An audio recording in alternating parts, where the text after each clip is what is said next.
Thank you for joining us today. Welcome to Teaching History That Matters Today. We're excited to give a mini tour of what does it mean to be an American, our curriculum that is available for free online. As we're getting started, I'm Deborah Nakatomi, and I welcome you. Please introduce yourself in chat as well, the grade and where you're from, and also where you're joining us from.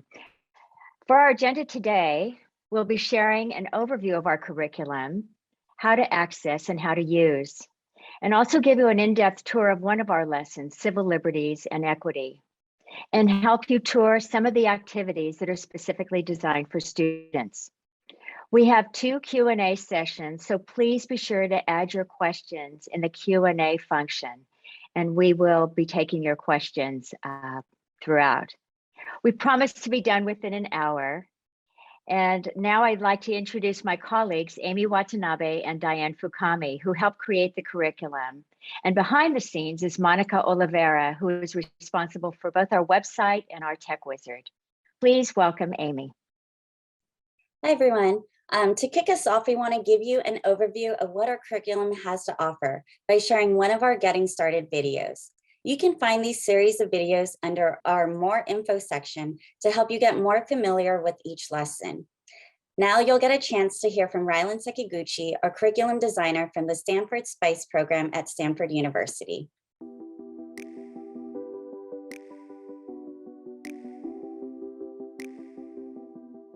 I'm Rylan Sekiguchi, one of the developers of this curriculum. I work at the Stanford Program on International and Cross-Cultural Education, otherwise known as SPICE, at Stanford University. What Does It Mean to Be an American is a free web-based curriculum for high school and college level students. I'd like to give you a brief overview. There are 6 main lessons: immigration, civil liberties and equity, civic engagement, justice and reconciliation, leadership, and US-Japan relations. The first thing you'll want to do is to create a login, so you'll have access to the teacher side of the curriculum. Teachers will have access to special notes and directions not accessible to students. The website is divided into a teacher side and a student side. Each lesson has an overview page that gives you a bird's eye view of what's included in that lesson. For content details, like organizing questions and lesson objectives, click on this lesson introduction page. For logistical details on how to run the lesson, go to the Materials and Teacher Preparation page. Here is where you can find detailed notes on equipment and materials you'll need, teacher prep notes, and a visual summary of each component of the lesson. Using the immigration lesson as an example, we'll scroll down the overview page to show you all the different elements.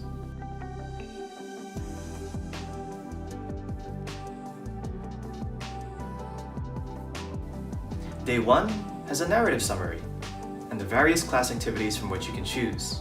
Hover over text provides more information on each element. The content itself is a rich blend of readings, images, assignments, activities, and videos, using a variety of multimedia tools to engage students. An analysis of the poem, The New Colossus, sets the stage for the history of US immigration and the controversy surrounding immigration that continues today. The reading Immigration to the US: A Brief History combines text with graphs and primary source images. Vocabulary words have hover over definitions and are included in a list at the bottom of the page, along with discussion questions, references, and a look at what's ahead. The video of students sharing their families' immigration stories is just one of the 23 videos created for the curriculum. A video that conveys a personal experience is the next best thing to having somebody in your classroom talking directly to your students about it. If you're not already on our site, we invite you to check out the curriculum at www.whatdoesitmeantobeanamerican.com. Although it's designed for classroom use, it can also be used for distance learning quite easily. We encourage educators to browse and choose the lessons and activities that are most relevant to their own curriculum and students. If you have more questions about getting started, we have an FAQ page, or you can contact us directly. In upcoming video segments, we'll be showing you an electronic gallery walk of primary source materials, an inventive activity for inspiring students to think about the definition of justice, and an opportunity to hear young Black men talk about the issues they face in our society today. And check out our other videos that give you a brief tour of some of the other lessons in our curriculum as well. See you next time.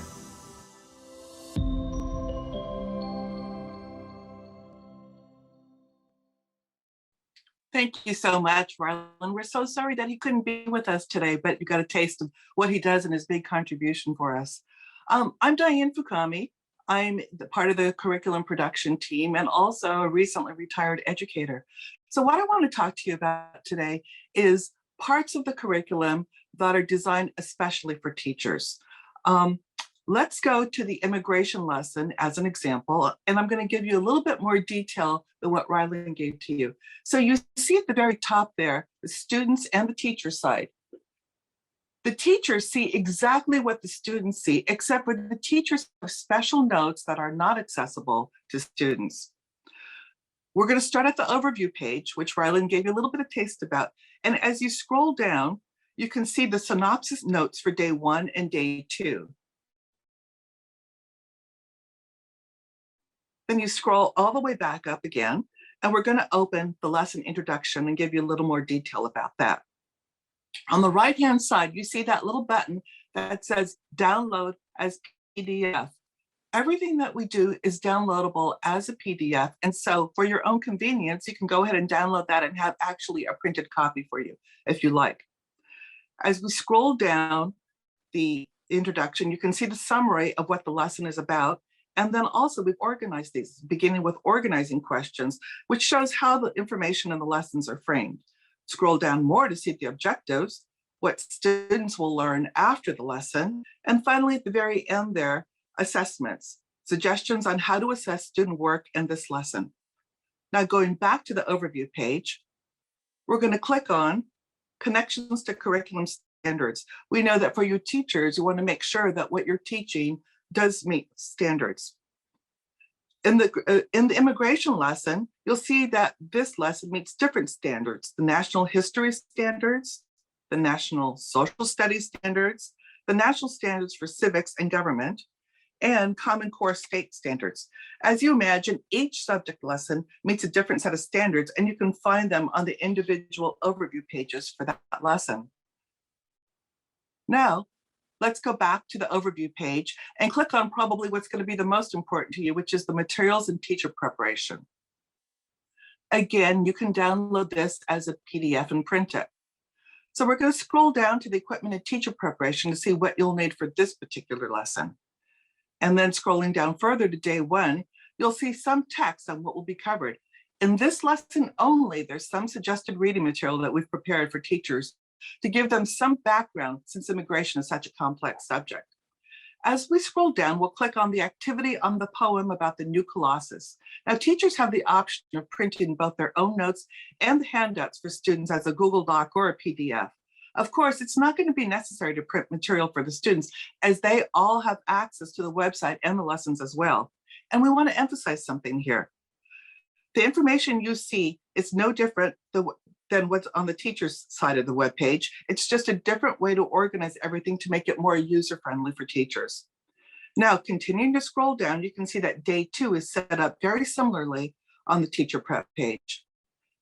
And at the very bottom are extension activities that are additional items that can help enhance what you want to teach your students. Also, keep in mind that you can choose to use as many or as few activities as you like with every lesson. They're totally modular and independent. Now let's go back to Deborah with other parts of the curriculum.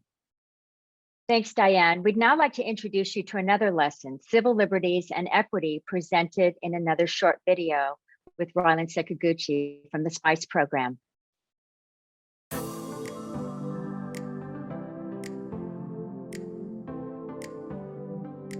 In this video, we'll take you through another lesson, Civil Liberties and Equity. Just keep in mind, you don't have to teach the lessons in any specific order, and you can pick and choose the readings, activities, and assignments best suited for your students. Teachers, if you haven't done so already, make sure to create a login in order to access the additional notes and directions that aren't available to students. After logging in, go to the teacher side of the drop-down menu and click on Civil Liberties and Equity. Scroll down the overview page to see all the activities, close-up readings, videos, and assignments that are available. You can also click on the snapshot button to see all the components of this lesson arranged in a table. Familiarize yourself with the subject matter by reading the lesson introduction and materials and teacher preparation pages to get information about the content of this lesson and to know how to get ready. A reminder that you can print PDF or Google Doc handouts for students from this page. If you're using Google Classroom, you can also copy the student links from each web page.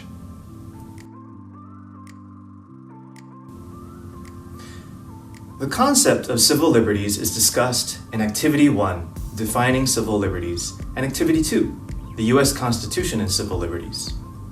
But the concept is driven home in Activity 3, Civil Liberties, Violation or Not, in which students analyze a number of hypothetical scenarios involving 17-year-olds and determine if laws aimed at them are civil liberty violations.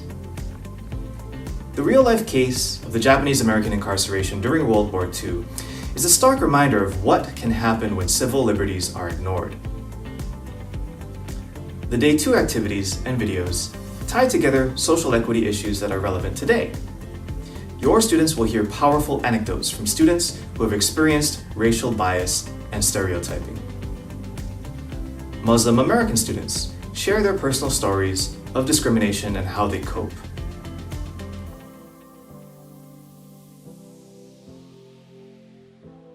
And 4 Black college men talk candidly about the challenges they face every day, how they fear for their lives, and what they want people to know about them. You don't want to miss the extension activities where students take gallery walks to better understand the Japanese American incarceration. Learn how language shapes perceptions of events and people, or knowing the difference between civil liberties and civil rights.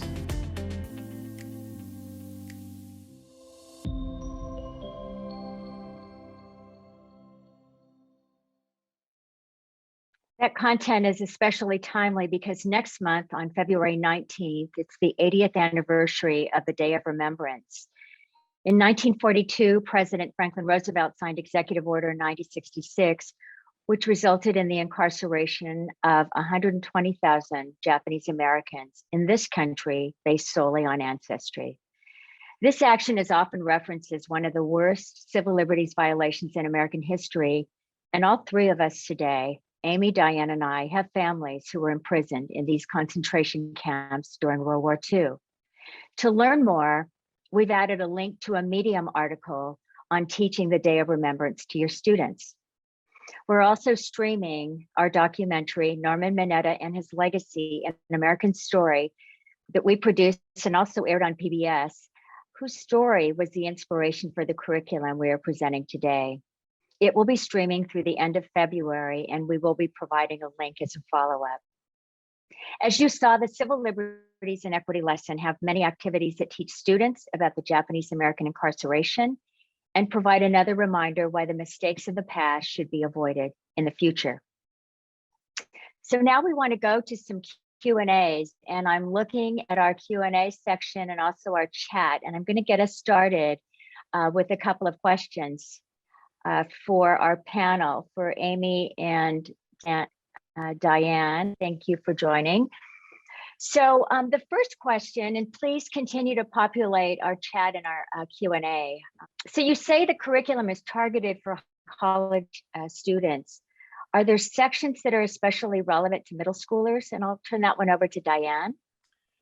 When we created, or I should say when SPICE created the curriculum, it was targeted specifically for high school and college. And what we found out over the years is that a lot of middle schoolers and other people are using it, community leaders as well. So you don't have to be an educator to use it. In fact, in some cases, some community leaders have come to us and said, we really like some of the material that's in the curriculum. Can we use it for our own use? And our answer is absolutely. Going back to the middle school situation for a moment, you know, some of the text is complex. However, what we found is that some of it works really well for middle schoolers, and the videos especially are pretty easy for middle schoolers to understand. So if you're a middle school teacher, we recommend that you look through the curriculum and cherry pick the things that you think are within the comprehension level of your students, but it's not limited, again, to high school and college. We want everyone to do as much as possible. A question coming in from Helen Jones. Are you using the story about the art school created by internees at Topaz internment camp near Delta, Utah, called Beauty Behind Barbed Wire? Diane, you want to take that one? You know, when the curriculum was created, there were so many things that we had to leave out because there's so many good stories out there, not just about Japanese Americans, but about everybody. Unfortunately, that was one story that we were not able to include, but thank you for bringing it up because it's something that everybody should be familiar with. Yeah, and Diane has a special connection with Topaz in that her family was at Topaz. So another question is for someone who hasn't accessed to curriculum before, are there any tips for getting started? Amy, you want to take that one? Sure. As we mentioned, there's a get started section or in the more info part of our website. You can click through that and we have these getting started videos that gives an overview of each lesson. And then we also have some portals where you can, if you need any help or assistance, there's a little icon that pops up in the bottom right corner and you can click through there and ask the questions that you have. And then the three of us are always available by email. We've been able to, answer some of the questions and work with different teachers to see how best you might want to be able to incorporate this into your classroom. So I've got one more question here about registration, noticing that there's login that's required for both teachers and students. And we know that there's a lot of concerns around privacy. So what exactly do we do with that information? So Diane? As educators, especially over at Stanford University, there was a lot of discussion about how we obtain information and how we use it. And we decided early on that the students really are the most important thing, and we didn't want their privacy to be compromised in any way. So if you'll notice that we don't require any student logon at all. In fact, anybody can look at the student part of it and you can do it as a guest. You don't need to log on. However, the teachers section, we do ask for a logon for just a very simple reason. We want to be able to know who's using our stuff, especially if we want to contact you, we want to get some feedback. And so the only information that we're asking for from the teachers or any other adult users is really name, location, grade, if it's applicable, the grade that you teach, and also email address. And we do not sell this information. We don't do anything with it. It's just totally for the curriculum team. Okay, boy, the questions are starting to come in fast and furious here. So here's a question from Dennis Ternishi from Hawaii. Hello, Dennis, welcome. He's questioning, is there opportunities for other people to learn more about teaching being an American? So is this curriculum applicable beyond the classroom to others? So Diane, you want to start with that one? Yes, as I mentioned before, we hope that the curriculum is used to start conversations in the community. We very intentionally created lessons and activities that are not about the Japanese American experience, but it really sort of frame the issues that are going on today. So of course, we're using past experience and history as a primer to focus on some of the issues that are happening today. So we think that a lot of these are great conversation starters that can be used in community and non-school settings as well. But thanks for asking, Dennis. It's good to see you. So another question here specific to the curriculum. Do you suggest teaching the curriculum in its entirety, or are there standalone activities that can be taught separately? Either one of you could answer that one. Amy, you want to take this one?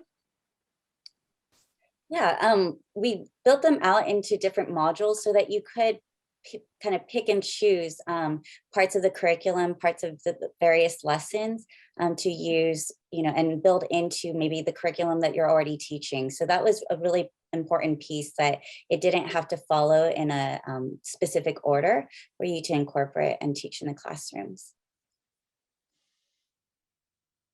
So here's a question from Nikiko Masumoto from the Central Valley of California. Thank you all for your work. Do you have a favorite unit or exercise in the curriculum that really stands out?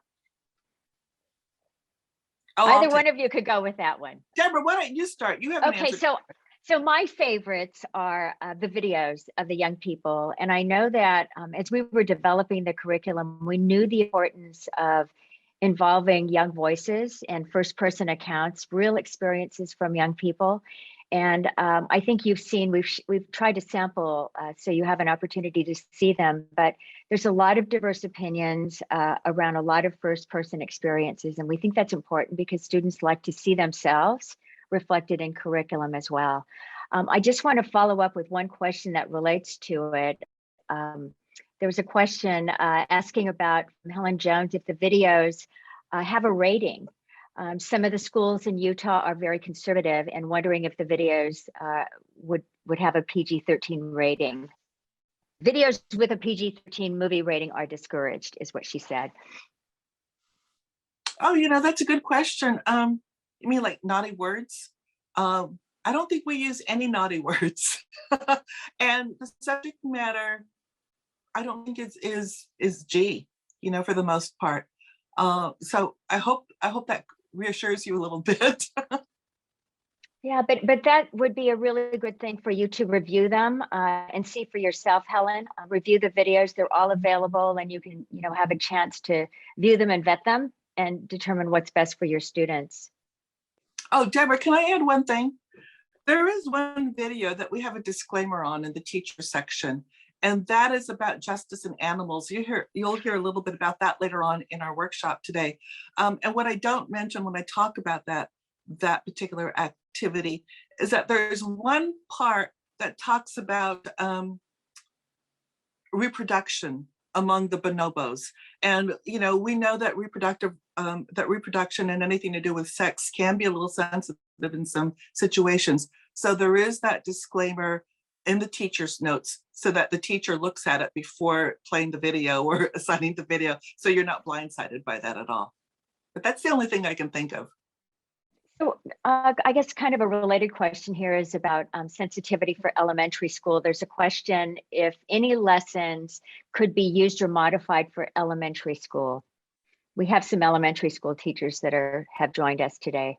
Does anything specific come to mind? I can jump in really quick. I know that a few of the teachers that we've worked with and reached out to about the curriculum have been elementary school teachers, and they've been able to select a few of the lessons and kind of adopt and adapt it for elementary school. So I think that the questions we have here and featuring peers, it's still really relevant to elementary school. So we have made it so that you can kind of select the questions that might be the most appropriate for that age range. These are really great questions. Here's a few more. Does the curriculum address the issue of loyalty or disloyalty related to the resistance in the camps?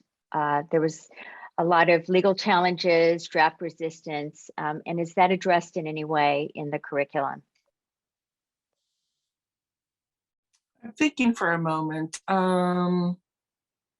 Yes, it does, but only in a very brief way. Again, the curriculum has many elements of the Japanese American incarceration experience, but it's not the focal point of the whole curriculum. So we do talk about the loyalty questions 27 and 28, but there is not an in-depth look at that. There's many other curricula out there that do look at that much more deeply than we do. And here's another question. Has a curriculum been adopted by any school district specifically that we're aware of? And the two states that have now mandated Asian American studies in public schools, has it been mandated? Oh, we need your help on that one. We're really, our big priority right now is getting to the curriculum into as many schools as possible. And we have not yet had a school district that has adopted it. But we've had a lot of schools. I don't know, I'm going to back up on that. We don't have a lot of schools. We have a lot of faculty at schools that have been using it in their classrooms, but not as an official policy by the principal or anything like that. You know what, this has been a little bit of an uphill climb for us, to tell you the truth. We debuted this in September of 2020, right? Pandemic. So we had this timetable, we were ready to roll it out, and the pandemic hits and the school shut down. And you know, teachers out there, you face some really challenging times that we could not have foreseen. And so realized that at that time, when we would be marketing and promoting this pretty heavily, we backed off because we knew that there were going to be huge adjustment problems for educators around the country in trying to figure out how to deal with the pandemic, on-site, hybrid, remote learning, whatever. And so we didn't get the traction that we wanted at that time. You know, our best laid plans were put on hold. And so now we're slowly trying to adjust and trying to promote this. You know, it's free, it's online. We want everybody to have access to it. And so if you're so inclined, please share this with your colleagues, because we could really use your help. We think that Stanford, and we've created something that's pretty useful and very relevant to today. Thanks, Diane. There were signups for our webinar today from across the country, so we're hoping that it will take hold and that we'll be sharing our video afterwards, but really welcome your shares as well. I think we're just about running out of time. I'm just looking for a few more questions here, be sure I've covered them all. Thank you very much for your comments. There's also been some really good comments in chat coming in. Please continue to populate, especially the Q&A, so I'll have one place to look instead of two. And we'll go ahead and resume our webinar. Thanks, Deborah. Earlier, Diane reviewed the unique teacher components we built into our curriculum. Now I'd like to talk about the special considerations we had while developing the content and design of the curriculum. We wanted to make sure that this would be relevant to students today. We put a lot of thought into how to reach the students, not only through the educational content and lessons, which I'll get into a little bit later, but also the functionality and aesthetics of the site. Our website developer did focus groups with youth to determine which color palette and font styles would resonate best. For example, we ditched our original idea of a red, white, and blue concept for what does it mean to be an American, as we learned how stylistically obsolete of an idea that was. It was also important to add as many graphics and visual elements as possible to break up the informative text, as you'll see when you explore the site. And to take it a step further, we injected many youth perspectives to include their peers' real-life experiences for the students to connect the dots between historical and current events and to keep them engaged. To show you this, we put together a short video to walk through the activities, first starting in the immigration lesson. One of the videos we created that has been viewed and used a lot is the students' immigration stories. We interviewed a number of students of varying backgrounds who talk about their own family immigration stories to show the diversity we have in this country. My maternal grandfather worked for the embassy. So my family comes from Mexico, both my mom and It my was dad. really important to show youth peers talk about their personal family experiences with the topics discussed in our curriculum. This particular video has gone over 33,000 views on YouTube. Now, going to the civil liberties and equity lesson, we already heard from Rylan about the civil liberties violations or not activity, with hypothetical scenarios centering around teenagers, which you won't want to miss. And in this same lesson, don't forget to check out the videos featuring student perspectives on being Muslim American and a young Black man in America. Another video available in this lesson is the students on current day social equity issues. Many students may not have experienced inequity firsthand, but have witnessed it. Hear their personal stories as students express what they've observed or felt. We may think that something may be so diverse and cultures may be shared, but in actuality, there are some barriers that can't be seen. Civic engagement is another important issue in discussion right now. In this lesson, we have two videos that show student involvement. In civically engaged students, we hear stories from high school and college-age youth talk about their own commitment to improving society. club at my school that's called Dream Club. What they do is they raise money for undocumented students to go to school. Why I Care, a student activist perspective, follows a community college student who is campaigning for someone running for the school district. She explains why it matters and her own aspirations in light of the fact that she is a first-generation American. I just personally want to create change, starting on a local level. My name is Michelle and I am a volunteer. We're happy to report that Michelle Hua, who is featured here, is now a delegate for her local county's political party. Especially in contrasting styles of leadership between current and former presidents of the United States, we ask students to reflect on the question, what do you want in a leader?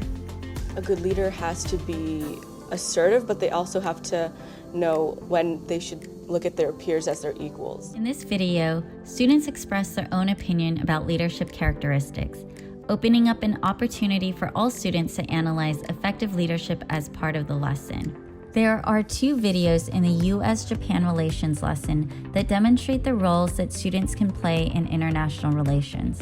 Students share their own inspiring stories in building bridges for tomorrow, and how through person-to-person relationships, they're making an impact in innovation on a global level. And it was through this informal dialogue that we can create that bridge, that, mode of understanding someone else. And in building global bridges, we introduce you to an extraordinary high school student who is Jewish, has enrolled in a U.S.-Japan study program, and has an internship with a Muslim nonprofit organization, so he can expand his own horizons and improve his understanding of other cultures.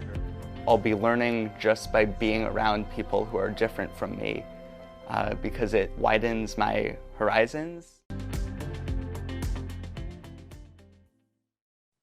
This is just a taste of what makes our curriculum, What Does It Mean to Be an American, so unique. Now, for other elements that both educate and entertain, let's go to Diane. Thanks, Amy. As a former teacher, I always appreciate advice and ideas on how to better engage my students. So the activities we're about to showcase now are not what you'd expect in a conventional curriculum and can be done both in the classroom and for remote learning. Let's look at that video. We'll begin with a gallery walk found in the Civil Liberties and Equity lesson. If you scroll down to the extension activities. Some of you may already be familiar with the concept of gallery walks in your classroom. This one, called the Gallery Walk of the Japanese American Incarceration, can be done inside the classroom or remotely, and can be done individually or in groups. Using primary source materials, there are 7 exhibits, each showing a different aspect of the incarceration experience.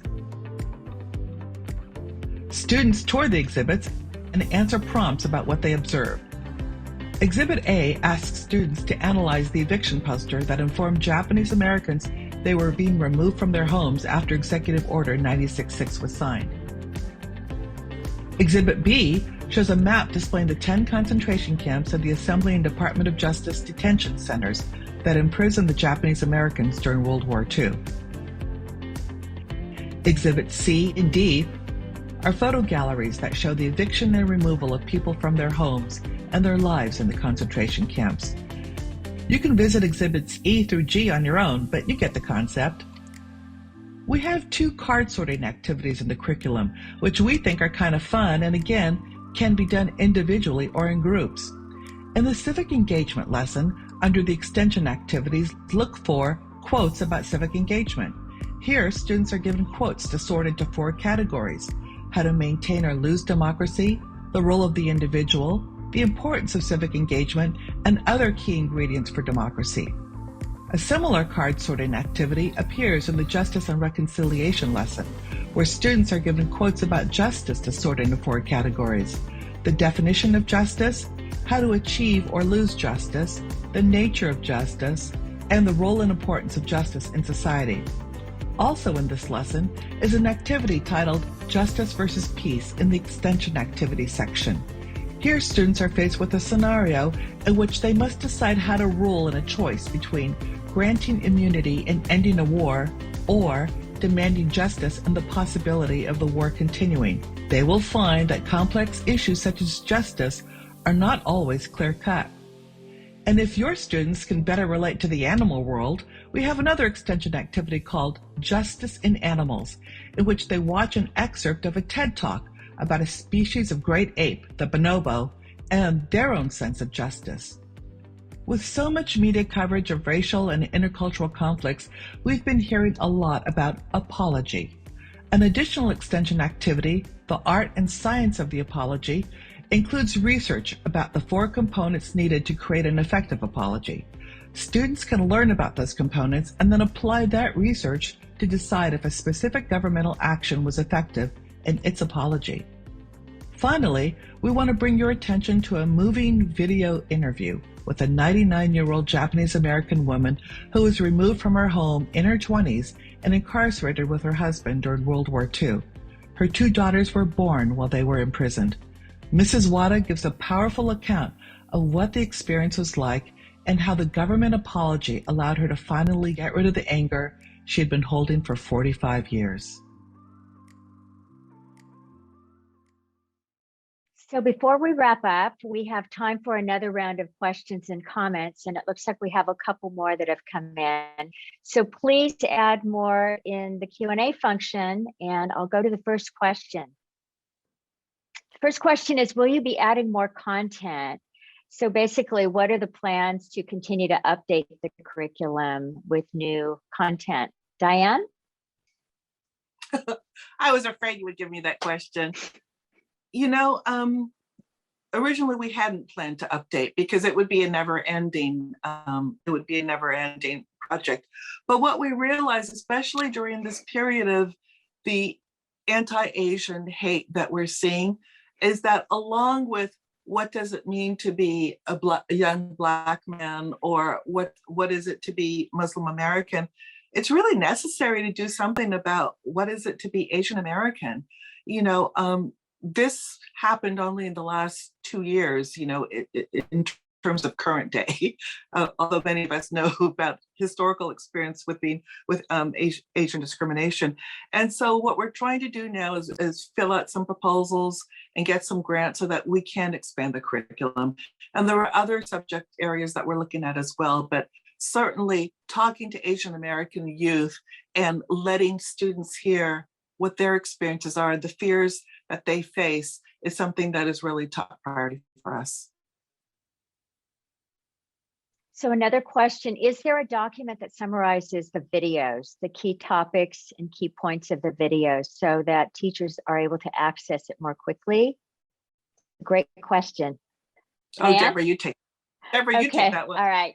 So first, I want to thank you for that question. It's a really great suggestion because we're referencing the videos all the time when we're doing these presentations. So to provide you with some type of a short summary or a thumbnail is a great idea, and that's something we can absolutely work on. So thanks for the great suggestion that came in the Q&A.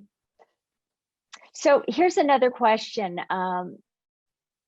It's a free curriculum, and wondering why we're not charging. And how is it that we've been able to offer this curriculum for free? So that's a great question, and we're glad you've asked that. So Diane, you want to take that? Sure. When we produced the documentary film about Norman Mineta, it was always our intention to have an accompanying, a partnering curriculum with it. As filmmakers, we know that a film has a short shelf life, but a curriculum can live on. And so when we did our initial fundraising, we didn't fundraise just for the film, we fundraised for the curriculum as well, which is why we were able to work with Stanford University and the SPICE program and to create this curriculum. So everything has been, for lack of a better word, funded. I was going to say prepaid, but that's not a nice academic word. Everything has been funded up front by donors. And so we have no incentive to make money. This is not a revenue generating project, either for the film or the curriculum. And so that's why we're really promoting it. And there's no hidden agenda here. It's just to get information out from a different perspective. Thanks, Diane. So here's a question asking if we thought of presenting at a breakout at the National JACL Convention in August, and for that matter, any other opportunities at conferences and conventions. And maybe I'll start by saying that, you know, when we completed the curriculum, we identified a couple of opportunities with organizations, affinity groups of history educators and also social studies educators. So we did go on the road when conferences and conventions were still in person, and we did have a couple of presentations to reach educators, but we welcome an invitation to present. In fact, we're really open to an opportunity to come in front of any group. So please share any invitations with us. For JACL, we did present at JACL, I think even as the film and the curriculum were just mere ideas. JACL has been a really wonderful partner with us from the beginning, chapters as well as a national organization. So to Eileen Yamato, we would really welcome being there again. So we'd welcome a follow-up conversation with you. We've all been involved extensively with JACL. We never had a chance to present just the curriculum at JACL. It's been primarily the film. And again, you know, the pandemic really kind of messed that up. And so if there is an opportunity to do a breakout session, and for those of you who don't know, it's the Japanese American Citizens League, we would love to do a curriculum focused workshop with anybody, well, almost anybody. So just let us know. Okay, so here's a good question. Have you gotten any feedback from students? What they like, what they don't like, what has been especially thought-provoking? Either one of you can answer that. Yeah, I can jump in and then folks can chime in after.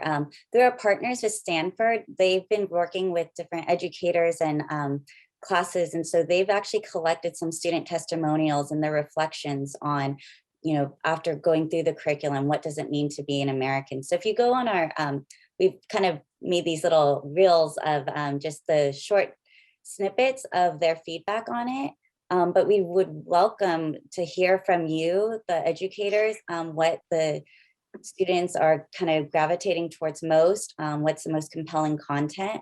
I know that, you know, just through personal connections as well, they've shared back feedback in the personal essays they've done in the responses to some of the assignments.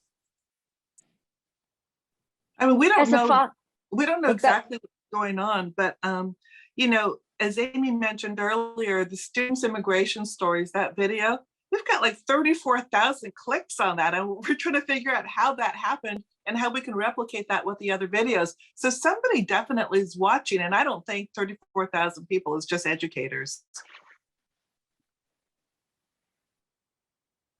So the corollary to the question about students, maybe we can share some of the feedback that we've received from teachers who are using the curriculum, because teachers were kind of the early adopters and we did get some feedback. Amy, you want to take that one? I think that might be more fresh in Diane's memory. Okay.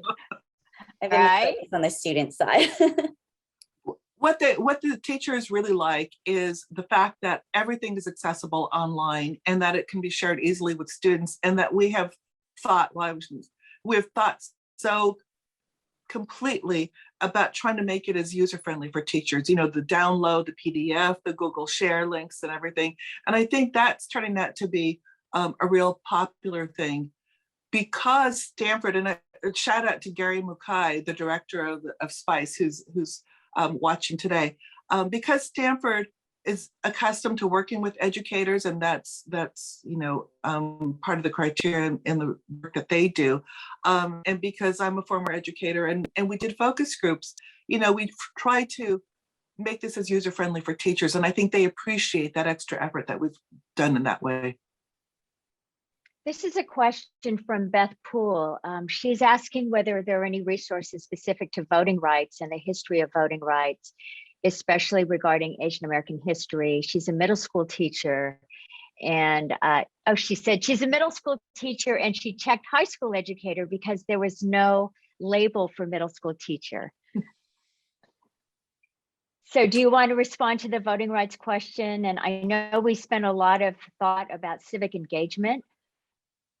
No, we haven't done anything about voting rights specifically. I mean, when we started creating this curriculum, back 5 years ago, 6 years ago, we didn't think we'd be here where we are today. Things changed a lot, and we've tried to keep up with the issues.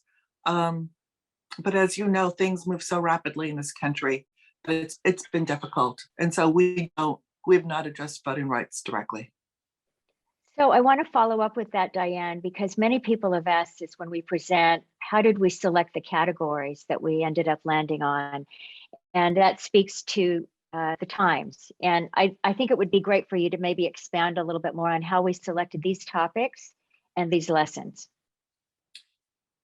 When the discussion came up about creating the curriculum, we wanted to not focus on Norm Mineta's life or his career, because that would be a very short curriculum.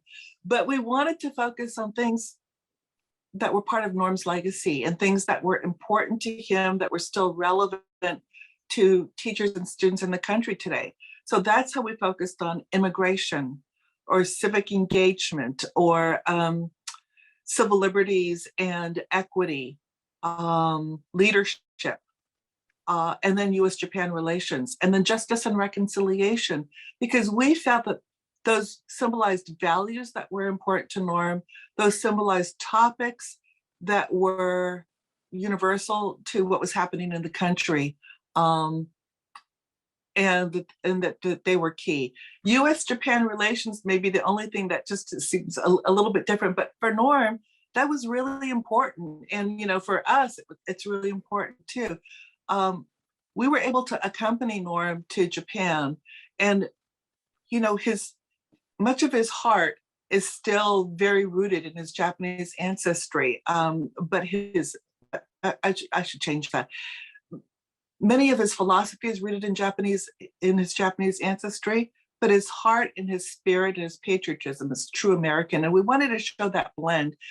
What was really sad is that Norm expressed to us a few times about how when he was serving in DC, in the House of Representatives for his 20 years there, a lot of times people would see him in the halls, see him as Asian American Japanese first and American second.